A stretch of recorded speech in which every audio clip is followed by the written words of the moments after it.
because I've got Graves' disease and a pituitary adenoma, I'm left with, I'll be left with very large hands and large feet, large ears and nose, because I haven't been able to have my tumour operated on. So these things, this is just some of the things that it does, which is kind of odd, because with MS it shrivels you up. So I've got one disease that makes me big, and then one disease that's, it's like they're keeping each other, you know. So maybe the adenoma isn't an illness but a cure. Anyway, I don't think you'll find too many doctors agreeing with me there. To look after your hands, the thing I suffer with most is that the gas seems to creep into my knuckles, and these can become quite swollen and red and gigantic. I pretty much can't pick anything up. I can't do many chores. I can't do painting or any of the things I used to do. I can sort of do it, but it's not anything like what I used to do. And with dishes and that, it's very painful, and I prefer not to, frankly speaking. But when you're used to doing certain things in your life, you get enjoyment from, even if it's a chore, it's part of your life, and until you've done it, you feel like something's missing, or I don't know. Not too many people would miss doing the dishes, but I prefer to use lighter crockery, plastic if possible. They make some lovely stuff nowadays. It doesn't have to be horrible plastic. Picnic ware, it can be really nice. And if I'm using good crockery or glassware, I let someone else wash it up. I don't feel like I have to do everything and then regret it. So, hands, painful, terribly painful. I can get cramps a lot, like if I often don't know I've got something in my hand. You gotta be careful when you go into a shop. You actually have to learn to look in your hands to make sure you haven't got anything, because you don't feel it, and your hand just, end up like this a lot.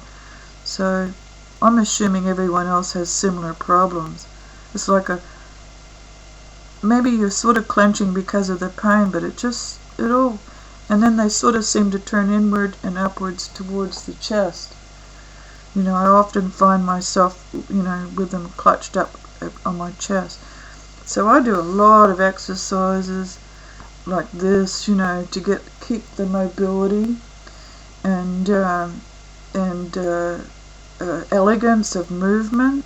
You can see how I'm shaking. That's the Graves' disease.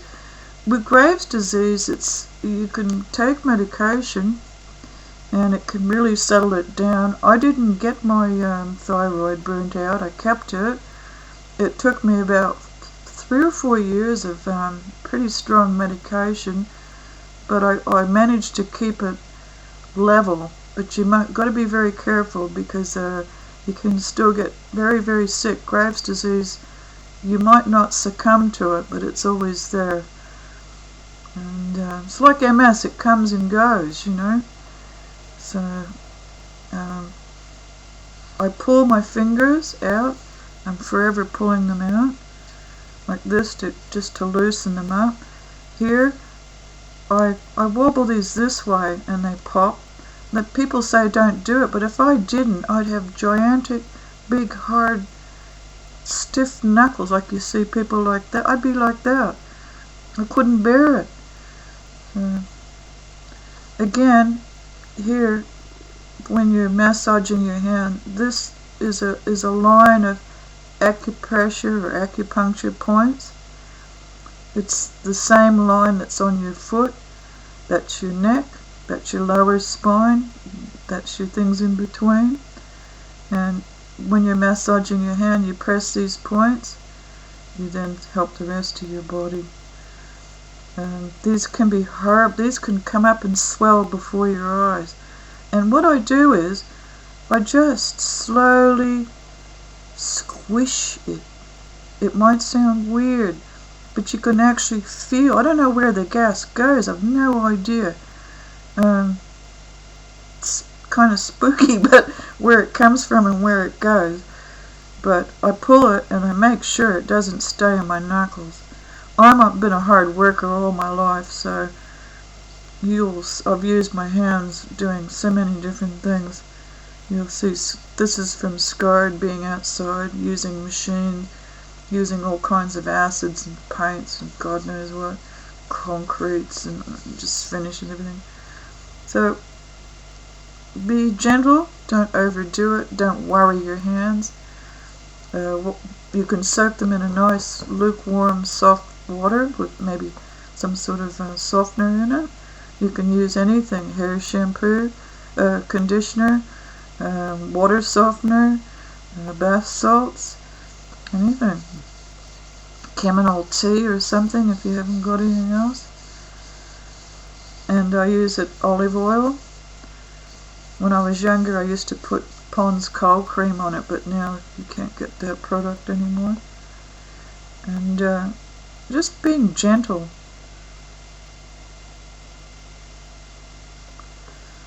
And I find, like, because I have strokes all the time, my hands are numb. I don't always feel heat or cold or pain. Consequently, I can cut myself very badly before I recognize it, or burn myself. I don't do that so often anymore because I'm more careful. But when these things first came, the onset of all these really bad symptoms came in such a rush that I was prone to accidents because I did a lot of things. Active mother of 2 boys and working different other projects, and so now the color of your hands can tell you your health. They should just be a nice healthy hand color. They shouldn't be too pale, they shouldn't be too red.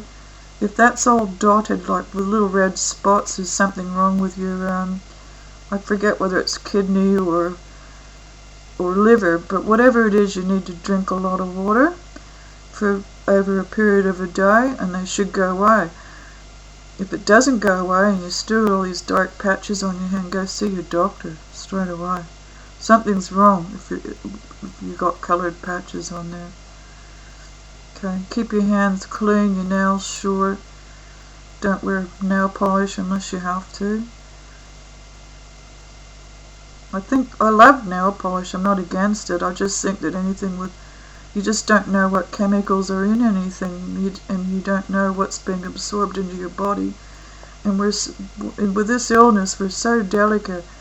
Anything could really just turn your day upside down, and you could be making yourself sick. So I do my hands and my feet all day long.